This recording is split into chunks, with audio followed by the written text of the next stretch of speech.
యుద్ధం రేపో మాపో ఆగిపోతుంది. అమెరికా దాడులు చేయడం ఆపేస్తది. ఇజ్రాయెల్ మాత్రం అప్పుడప్పుడు దాడులు చేస్తుంది. ఇప్పుడు లెబనాన్‌లో, పాలస్తీనా మీద చేసినట్టే.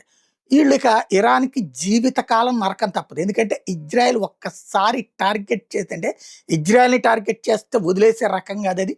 వెంటాడి వేటాడుతది. తమ దేశానికి ముప్పొస్తుందనుకుంటే 30,000 కిలోమీటర్ల దూరంలో ఉన్నోళ్ళన్నా లేపొచ్చే రకం అనమాట అది. అట్లాంటిది ఇరాన్ ఆళ్ళని బాగా కెలికేసింది. మామూలుగా కాదు.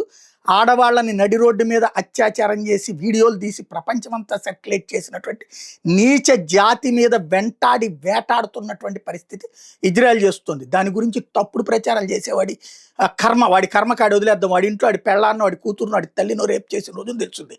అలాంటి అరాచకాలు చేశాడు. ఇంతవరకు ఇజ్రాయెల్ ఏదైతే పాలస్తీనా మీద దాడి చేసినా, లేకపోతే లెబనాన్ మీద దాడి చేసినా, లేకపోతే అక్కడ ఉన్నటువంటి సిరియా కానీ, యెమెన్ కానీ ఇట్లాంటి వాటి మీద దాడి చేసినా ఏ రోజున వాళ్ళ ఆడవాళ్ళ జోలికి పోలా, వాళ్ళ ఆడవాళ్ళ మీద అత్యాచారాలు చేయలేదు, లేకపోతే అట్లాంటి అరాచకాలు చేయలేదు. బాంబులేసింది ఎందుకని?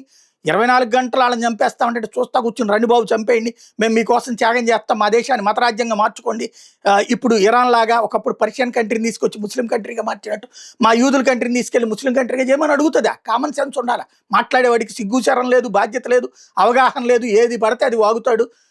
ఇష్టం వచ్చినటువంటి కారు కోతలు వస్తూ ఉంటారు.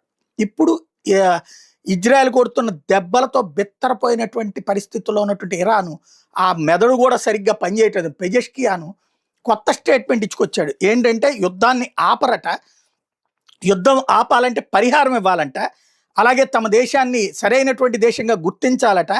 రష్యా పాకిస్తాన్ ప్రధానమంత్రులతో మాట్లాడాట. జియోనిస్ట్ పాలకుల మధ్య వలన ఈ విధ్వంసం జరిగింది. ఇరాన్కి న్యాయపరమైన హక్కు ఉంది. ఎస్, ఇరాన్కి న్యాయపరమైన హక్కు, మరి ఇజ్రాయెల్కి కూడా న్యాయపరమైన హక్కు ఉంటుంది, గల్ఫ్ దేశాలకు కూడా న్యాయపరమైన హక్కు ఉంటుంది. మరి వాళ్ళ న్యాయపరమైన హక్కు కూల్చేసిన నువ్వెవడివి? ఇకపోతే జియానిస్ట్ అంటే నియంతృత్వ ధోరణితో కూడినటువంటిది.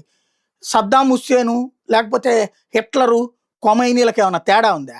ఇప్పుడు అక్కడ ఏమైనా ప్రజాపాలన ఉందా? ఒక పర్షియన్ పర్షియన్ అని పేరే ఉంది, పర్షియన్ గల్ఫ్ అంటారు. అలాంటి చోట్లన ఒక జాతి పార్శియల జాతిని అంతం చేసినటువంటి వాడు నియంత కాక మంచోడు అవుతాడా?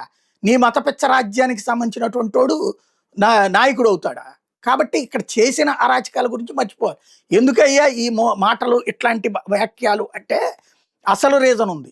అమెరికా రేపో మాపో యుద్ధం విరమించేస్తుంది. ఎందుకయ్యా అంటే మొన్ననే విరమించాల్సింది, తర్వాత మళ్ళీ ఇరాన్ కెలికేటప్పటికి వచ్చి దాడులు చేస్తుంది. ఇక యుద్ధం ఎక్కువసేపు నాంచాల్సిన అవసరం లేదు. ఈ నౌకల్ని కూల్చేశారు, అట్లాగే ఎయిర్ బేసులు కూల్చేశారు, అట్లాగే ఎయిర్ డిఫెన్స్ సిస్టమ్స్ కూల్చేశారు, ఆయుధాగారాలు కూల్చేశాక ఇంకెందుకు యుద్ధం అని ట్రంప్ ఆగుతున్నాడు. కాబట్టి ట్రంప్ యుద్ధం విరమిస్తానన్నప్పుడల్లా అబ్బెబ్బెబ్బే మేము విరమించట్లేదు అని చెప్తుంది. ఎలా కంటిన్యూగా అసలు దమ్ముంటే అమెరికా మీద ఒక్క మిస్సైల్ వేయండి. ఈ రోజు వరకు అమెరికా మీద ఒక్క మిస్సైల్ వేయగలిగారా? ఇజ్రాయెల్ మీద వేశారు మిస్సైల్స్, అమెరికా మీదకి ఎందుకు వేయాల? మా దగ్గర 12,000 కిలోమీటర్లు 15,000 కిలోమీటర్లు పేల్చేటటువంటివి ఉన్నాయన్నారు కదా.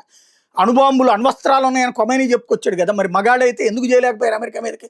ఒక్క మిస్సైల్ అమెరికా మీద కనుక దాడి జరిగితే మొన్న గాజాని ఇజ్రాయెల్ ఎట్టా బూడిచ్చేస్తుందో అట్ట చేస్తుంది ఇరాన్ని.